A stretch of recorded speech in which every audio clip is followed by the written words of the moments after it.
Welcome back to another video, and today we'll be looking at another AI tool which goes by the name of Storia Lab. Simply just go to storiai.ai/lab. This is basically the interface. It's basically an image generator and an editor. Love that. Anyway, without curve, and it's basically free right now at the moment. Basically, this tool, this Storia Lab, can help us fix text in images. This would be interesting. Let's see how well it does at that, because Midjourney's 5.2 really sucked at that. So let's how well does it does that. In the preview, it looks good.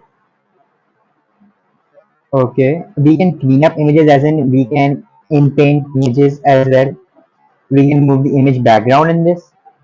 Change image background. Yeah, this could be handy for products and fashion, in the fashion niche as well. And we can also turn sketches into images. We can use variants as well, and we can also upscale our resolution to super resolution. And lastly, we can rasterize our images into vector images, and that we can convert our vector images into PNG, GPG, or SVG format. That totally just depends on us. Okay, guys, so this is basically just click free, sign up, and try for free. Then just sign up with your account, and you're gonna land on this page. And basically, the page is very similar. On the left hand side, we have an option to select from, and on the main page, we as in click generate, and on the right hand side, we have the preview, of course. As we go for a deeper dive in this, we can actually select three models in here, which is firstly Stable Diffusion itself, DALI 3, and Leonardo. We have the positive prompt box and negative prompt box, and we have a ton of resolutions to select. So let's just start getting at this. Okay, a Russian boy, blue eyes and brown hair, and let's see what results it gives us. And let's go for blurry, generate. So our images are ready, and yeah, of course they're pretty good. Okay, I kind of like number one because it's a little realistic. It's extremely realistic because it's, of course, firstly generated through Stable Diffusion itself. And okay, now let's try generating a video. A Russian boy, blue eyes and brown hair. Let's go for the same prompt. Let's go for blurry in the negative prompting, and only three resolutions this time. So let's go for the default, and we can also choose the motion style in this as well, which we'll go for a little zoom out. Click generate. Okay, so it gave me a Russian man rather than a Russian boy. We're gonna go even deeper into this, and let's say in a park with his parents, blurry mask, and let's go for hoodie as well in the negative prompt box and click generate. Okay, okay, so this so our output is ready, and it's not that bad. And of course, it ends up. Of course, there's a blue patch on the shirt he's wearing. And okay, other than that, the video quality is kind of good. It's not that weird and stuff like that. But I think it mostly always, as always, ends up with the prompt, the input as we're providing, as in the positive prompt box and in the negative prompt box. Let's see what editing tools offers us. So Storia AI offers us a standard of tools such as we can fix the resolution. Okay, let's look at the standard editing tool which Storia AI just gives us. So it's basically the same as an editing software, rotation, scale, and just editing and resizing, stuff like that. Let's go for Textify. I want to see how good results it generates us with that. If we look at, for example, let's take this as a reference image and add text. So okay, I chose my reference image as this, but you can choose whatever you like. As soon as it's like it does have a text with it. Okay. And we have a few options in which we can select the actual text being printing on it, which color source is automatic. We can just select the color source. If we want to pick a color, we can just use the color picker and just do it manually. We can opt for a font size varying from 16 to 400, and we can even select the height of the line as well. Let's go for a small, and let's select the area in which we want our text to be, which of course let's go for a simple bunny text. And okay, we can select where the text aligns, and let's go for this and click apply. Okay, so our final output images has been generated, and I'm not gonna lie, it did a pretty good job in getting the text here. And the fun fact, it gives us four variants to choose from, just like in Midjourney. Okay, bunny.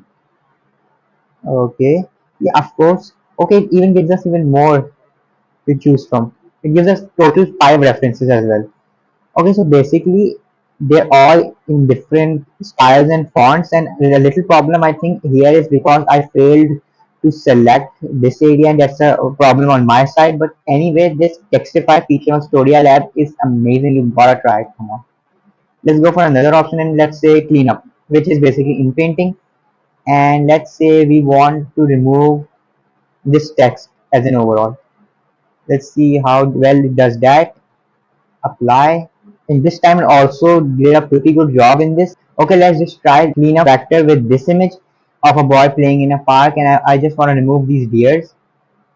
So paint quickly on that and click apply. It did a pretty good job in removing those deers. Like I can't even see a trace of the resolution being scrapped away or something like that, or resolution even falling. I like this. Okay, let's do the same image, but this time just do it with replace object, which is basically image to image, and we're just gonna do the default again by selecting the deers, and this time we're gonna go for a beer. And input, we can even select the image input that it gives us in the preview.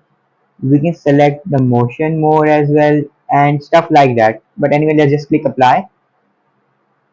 Okay, so our previews are ready, and okay, in the first preview I can't see anything, and I think it kinda ruined the image from this side, the overall image as well.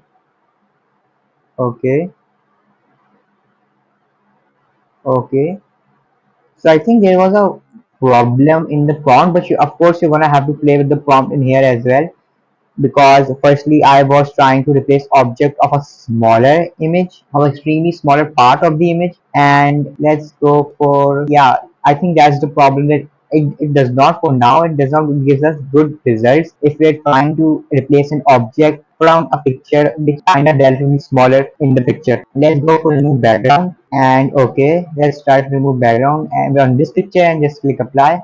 Did a pretty good job in replacing the background. Of course, there's basically nothing except the ball, which I was looking for, but it kind of missed out again the part where the animals are of course standing, which I think there's a problem. It has a problem in detecting a smaller animals or creatures in the image. If the picture is as in the boy is as in the boy is kind of big in the picture, and the animals are kind of relatively small compared to the boy, and they're even far away in the picture. We can also replace. This is kind of really good for in products, so we're gonna try this on a product. We're gonna replace the background of this huge, and we're gonna do it for a shopping mall, and click apply, and let's see what results it gives us. So basically it just gave me a shopping, it just put the shoe on a shopping mall.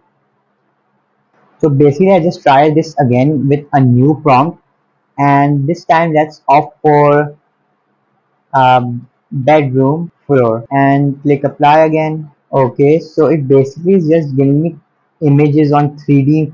Background is gonna is changing the replacing the background of my initial image with a background image of 3D models. Let's do it again with this and just remove the floor, and let's see what results it generates us.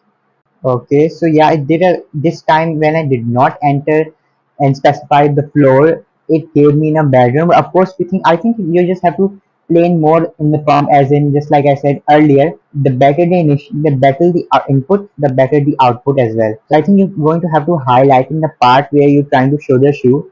Of course, it did a problem with this image as well, because it's the showcase of the shoe as well. So the input that you're giving should be a good input. Of course, the prompt, both inputs as in the prompt also, and the reference image that you're providing it with also matters. If you look at another as an image variations, and we say let's we're gonna reimagine it with, let's go for a product showcase, showcase, so showcase of a shoe, and let's in the blurry, and let's in the negative prompt box just write blurry, and we're gonna go for image strength at least, let's go for 5, and let's just click apply and see what it gives us. Okay, so basically our outputs have been generated, and this is not that bad if you ask. So basically our outputs have been generated, and it gave us 4 variants, and not gonna lie, did a pretty darn good job in copying the input image. I'll give it that.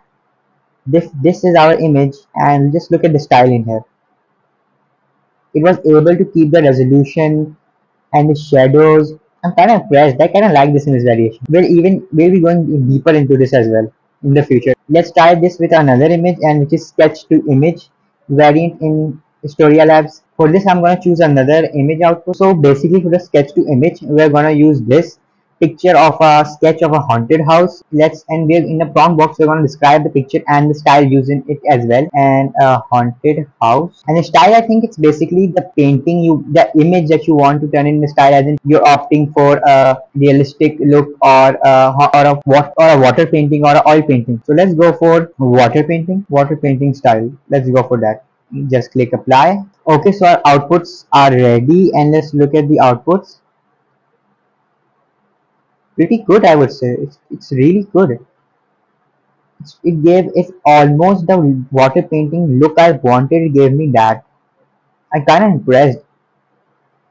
My two favorite up till now are the image variation and sketch to image, but this just keeps getting better. Okay, upscale, we're gonna upscale this same resolution to, let's say, let's go for 2000, and yeah, just let's go for 2000, and let's click apply. Okay, so it gave me one output for this, and it kinda, I could not see much detail, much changes in this. Okay, we're not gonna store the upscale one, and because upscale usually just means upscaling the resolution and doing stuff like that. And we even have by default preview of Storia AI showing us what it looks like. And for vectorize, it's just simply changing the input and the output as in the format of the image itself. And we're gonna try seasonal logo because I wanna see how this one looks.